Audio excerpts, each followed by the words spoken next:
Hello everybody, this is Shady, and today, this is a brand new channel I've started called Screen Spotlight.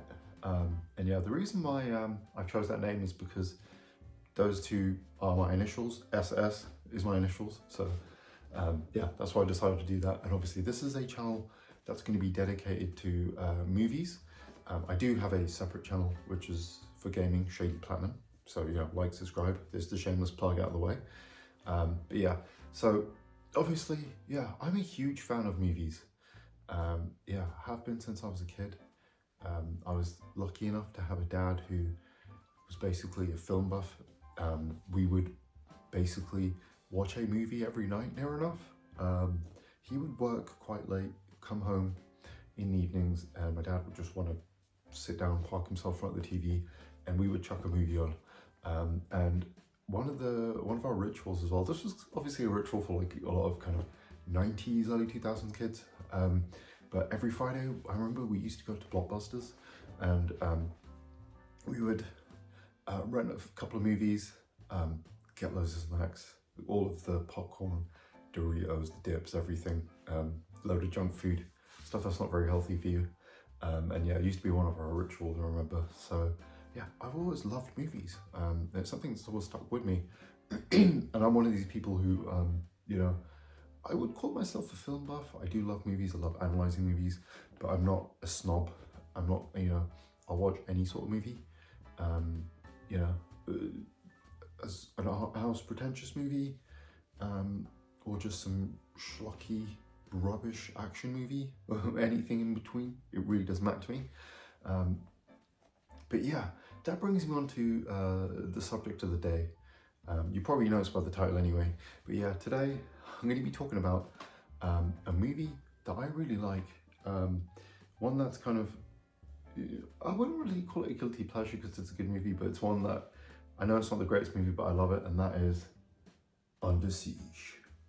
Steven Seagal is Under Siege. Yeah, so I recently picked up the Blu-ray of this movie. Yeah, because I like the movie, found it cheap. I want to rewatch it because I've watched it a few times over the years, but I've not watched it in a few years, and I really want to rewatch it. And I think it really holds up well. I think it's a really good movie. So obviously, I just want to discuss the movie. Yeah, on the back of the cover, you'll see it just says it right there. Die Hard on a Battleship. So obviously, before getting into the movie, I really think we have to discuss Steven Seagal and the man, the myth, the legend, Steven Seagal. Obviously, I have an ironic love for the guy. Like a lot of people, he's just such a fascinating individual. It's really interesting because this movie in particular is really interesting because obviously, if you guys don't know, so Steven Seagal, obviously, he was an Aikido master trainer in Japan, obviously originally from America. I think he met someone, a film producer or someone who quite liked him. Then they wanted to put him in a movie, make him the new big action star. And he did 5 movies which were all really successful. So obviously it started off with Above the Law, which was a massive hit. And then it was Hard to Kill, Marked for Death, Out for Justice, and then this, Under Siege. And what was really interesting is because this movie was kind of like the big movie he had, and like the height of his career, did really well. People love this movie still to this day. And what's really interesting is, unlike a Stallone, a Schwarzenegger, and some other action stars, I guess The Rock now really, yeah, he just plummeted after that. It was kind of like after this, which was meant to be what catapults him, he kind of just went down. And that's really the interesting part, because essentially after this movie, he directed his own movie, which was terrible. And then he did a few more movies, attempted to do a sequel to this, and then, yeah, basically started doing straight to video, or, straight to rental movies that don't even go to the cinema. And basically, I think he, to this day, is still doing those movies. And obviously he's nowhere near as lean as he is now. Also famously someone who's a bit of a knobhead and was a bit difficult to work with, and is a bit delusional, has almost narcissistic, if you will. Thinks very highly of himself. There's a famous quote from Bob Odenkirk where Seagal was on SNL, which you guys need to find the footage of that, it's amazing. And the stories everyone has. But basically he said, I read the greatest script ever made. And then they said to him, who's it written by? And he's like, me. Yeah, it's like, it's the fact that because basically in all these movies he plays the ultimate badass, who can't be beaten, who's super cool, awesome. And I think what it was, people realised that that's not a character he plays, that's actually who he thinks he is. It's like he thinks he's his character in this Casey Ryback in real life. And that's what's really fascinating about him. Okay, I've done like 6 minutes of intro now, let's actually talk about the movie, right? Yeah, so obviously, like I said, it's just Die Hard on a boat. So obviously Die Hard, if you guys know the premise, essentially, in Die Hard, terrorists take over the building, and you have one man having to basically save the day. In that is John McClane, who's a cop who I think is about to retire or something, and then he basically has to save the day, find a way to beat bad guys. And essentially that's become, that's become its own genre. Die Hard Honor, where it's just Die Hard, but then a completely different area, or some sort of different place, pretty much. It's just that blueprint. Terrorists take over, one-man army beats them basically. And obviously, this is a really interesting one. This is one of, I would say it's almost as good as Die Hard. Probably the best one since probably outside of Die Hard. Yeah, it's close to the original Die Hard, I would say. What makes this really great? Obviously, yeah, so the premise is that the terrorists, so there's a battleship or a dreadnought, which is kind of on its last kind of voyage thing or whatever, and at the same time, it's the captain's party. So Gary Busey, who's in this, which, yeah, I mean, we could talk about him for ages as well, how crazy that guy is, but we're not going to do that. He basically is taking over the ship. So apparently he's saying that he's running a surprise party for the captain. So he's basically getting all these people on the boat to take over pretty much. One of which is Tommy Lee Jones, who's absolutely incredible in this. Like, those two in particular steal the show. Tommy Lee Jones probably gives one of his greatest performances ever. Yeah, so he's kind of like this rocker dude who's a bit kind of, just a bit crazy. I use that word a lot. I mean, he's very over the top, and he's just like, there's a bit where he's coming on, he's just dancing about, he's playing his guitar. He's apparently meant to be the musician who's come to play for the party. So basically, they're going to do the surprise party, and Steven Seagal is just the cook, and he's basically trying to prepare dinner for the troops and everyone for the captain's birthday. He's very insistent that he has to cook for the captain, no one else is allowed to. Gets into it with Gary Busey, gets locked in the freezer, and then during that time, all the troops come on, they take over, they kill the captain, and then their plan is basically, we're gonna take these warheads, or I guess like missiles, and sell them on to people. And there's these great scenes where they're speaking to people at the Pentagon. There's one of my favorite scenes where Tommy Lee Jones is just speaking to the people at the Pentagon, and he's going on about this, we're gonna bring it back to the 60s, man, all this.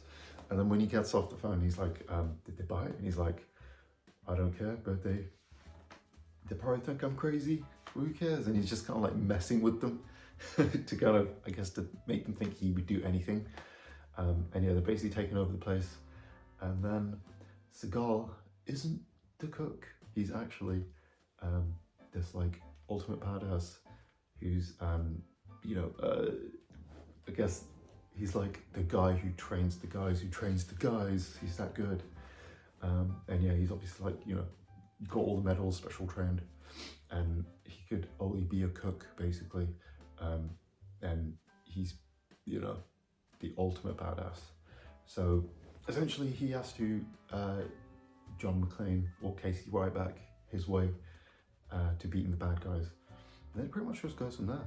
And there's some really interesting aspects to it as well. So obviously, basically there's the model Eric Lanier, who I think was in Playboy and Baywatch at the time. She comes on because she's gonna like jump out the cake to surprise the captain, but she ends up feeling sick. She has to take these pills and she's knocked out during the whole thing. But then Seagal finds her and she kind of becomes like his little sidekick, side character. They've actually got quite a cool little relationship going on. What I like about this as well is it's really interesting because Seagal is barely in the movie, but when he is, he's used really effectively. And from what I've heard, basically it's because the director, because this is the same guy who directed Out for Justice, not Out for Justice, Above the Law, which was Seagal's first movie, and then he did The Fugitive the year after this, which is an amazing movie. And basically he wasn't a big fan of Seagal, so he was happy to do it because he didn't have to deal with him as much or something. So yeah, one of the things I really like is that Tommy Lee Jones and Gary Busey kind of have more screen time than the main guy, which seems a bit strange, but I think it works really well. It's part of what makes it stand out. Tommy Lee Jones' performance in particular is amazing. Like I said, he's just kind of like really chewing the scenery and just having a good time, being really funny, energetic and everything. This is really weird scene I have to talk about now where they've first taken over everything. They want some food. Tommy Lee Jones is like, I'm hungry, get me something. And they just bring him like the meat that's been cooked, and he's just like cutting off bits of this meat and chucking it, and they're just eating it as it is. It's very weird. It's just a really funny thing. And yeah, Gary Busey is really funny. There's this bit where he comes in dressed as a lady at first, pretending to be the stripper, like for some reason. So then when he's shooting the captain, he's in that outfit, which is just really funny. And then there's this bit where he's reading his file that was in the captain's office, and because he's a bit disgruntled because I don't think he was able to progress higher in the army, and his report basically says that he shows signs of being a bit kind of uneasy or something like that, like he's uncontrollable. And then there's this funny line where he's like, do I look like I have problems? While still wearing that outfit, which is just really funny. Yeah, and it's just a really great moment. And obviously another thing I really like is the action sequences. There's like not very many, but they're really well done. That would kind of, one of my probably few criticisms would be that there isn't, maybe there could have been one or two action sequences here and there, just, you know, a few more kind of longer sequences, because the thing is, obviously Seagal takes these guys out really easily and quickly, so it kind of, you know, because that's how he does things, so kind of a lot of these sequences are over really quickly, as cool as they are, and as well choreographed as they are. Yeah, you know, they could be better. Also, another thing I really like is the actual dreadnought itself. Like, I feel like, because they actually set it on a proper dreadnought, and the battleship, in my opinion, really adds a lot of production value. This is the one thing I really picked up on when I was watching the movie, that being like, you see that it's not just a set, this is a real life thing, so it really makes it like, it just adds so much quality to the movie, I think, and it just, yeah, everything is so nice. And you can, you know, it allows them to kind of have a lot of really interesting and cool shots, like you have a lot of really cool overhead shots. There's bits where they're like building some stuff and welding for some reason, and you just see them moving these girders around and stuff, and it's great because it looks like it actually works, if that makes sense. Another a thing that most people wouldn't care about, but it's something I quite like.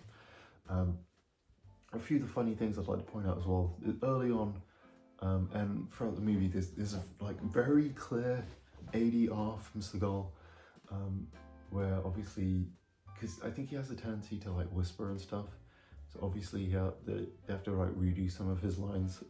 So the this was at the time when he actually did his own ADR.